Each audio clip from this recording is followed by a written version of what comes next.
Hello, everybody. Back again.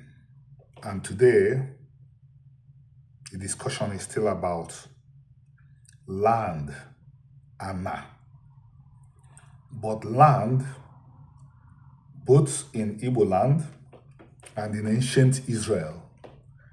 The talk today is about who was Caleb. Caleb was one of the two stalwarts that were sent to scout, to look out, to examine the land of promise. He was one of the 12, alongside Joshua, son of Nun. Both Caleb and Joshua were the two out of the 12 that did not bring back bad reports about the land. We find references to Caleb in the Bible, and one of the references we want to refer to is his connection to the land of Israel. The Bible recorded that Caleb asked the Israelites to give him a particular piece of land. This is strange, unless you are familiar with Omenana. There you will understand what is happening. There is tension around the origins of Caleb. My view is that Caleb belonged to the Kenite people, sometimes called the Kenizzites, who apparently joined the Israelites. And my view is supported by this incontrovertible fact in the Bible. The land of Israel was divided among the 11 Israelite tribes. Some lands were apportioned to the Levites, who were one of their brothers, but who were not supposed to have a tribal land. They were supposed to be scattered in the territories of the other Israelites so that they will be performing their priestly functions among them. And if you belong to a particular tribe, you were supposed to get an inheritance from that tribe. Why didn't Caleb get from any tribe? Why did he solicit to be given a piece of land? I think the answer is staring us right in the face. Caleb was a Kenizzite or a Kenite. They were not Israelites. That was why he had to appeal to be given land in Israel to dwell among the Israelites whom he had joined, whom his family had joined. This is where Omenana will again come to our rescue. Very, very fortunately for everybody that has a stake in the Bible, Omenana does not contradict Torah, and Torah does not contradict Omenana. But what Omenana does is it tells us exactly what the Israelites did. I will explain. Early Israel developed in an agricultural society, or during an agricultural era, when the people were tied to the land. So if you want to understand what the early Israelites did, you have to see them in the context of a people that were rooted to land. And the place where this became most manifest, and in a way that we can relate to, is among the Igbos. By the way, the moniker, the cognomen of the Igbo religion and culture, what the term that the Igbos have for what the Igbos call this phenomena, religion and culture, is Omenana. Religion and culture you will do in the land. So being this rooted to the land, what Omenana does is give us information that we would otherwise not find if we don't have Omenana. Give us information about the Israelites, information that will otherwise be lost. I will now tell us how Omenana solved this problem surrounding the identity of Caleb. My own family. I have my big cousin on this timeline. So I want him to rise up and say, younger brother, you are lying if I'm lying. The Ilona family, I'm their son. He's also their son. We know that there are up to 4 other units of families that make up that Ilona family. In other words, there are 5 units of families. The strand, the unit representing the Israelites there is this Ilona. My ancestor and his ancestor. We are the people that set up that family. Then we had people who came and joined us, who asked us for land.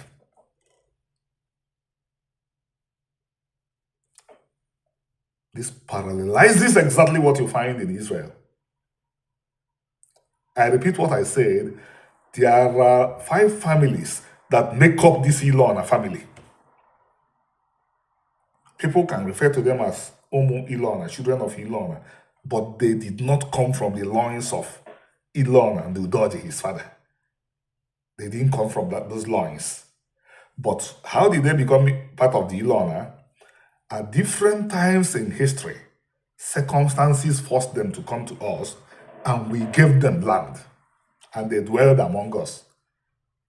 Included in this family are Levites. They are still there with us today. Levites who did not lose the primary vocation of the Levites. I know I have Levitic background from my mother's side, but they became settled. They settled for so long among regular Israelites that they simply assimilated. But there we are, itinerant Levites who came to us not more than 150 years ago, and we gave them land.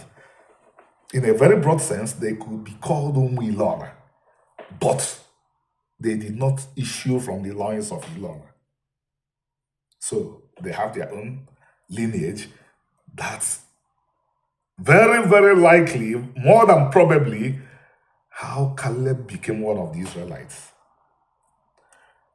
I repeat what I said. Fortunately for all of us, what Omenana is doing is that it is illuminating Torah, illuminating the Hebrew Bible. And from what I saw in academia, thanks be to God that Omenana is coming out.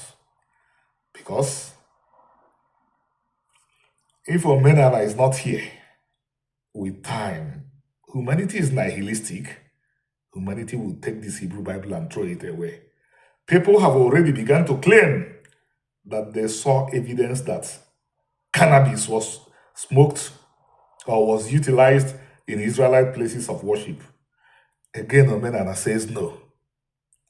The Israelite religion, which we would find the oldest strand of it still practiced in Omenana, is a very sober faith. You did not require any form, you did not require any substance.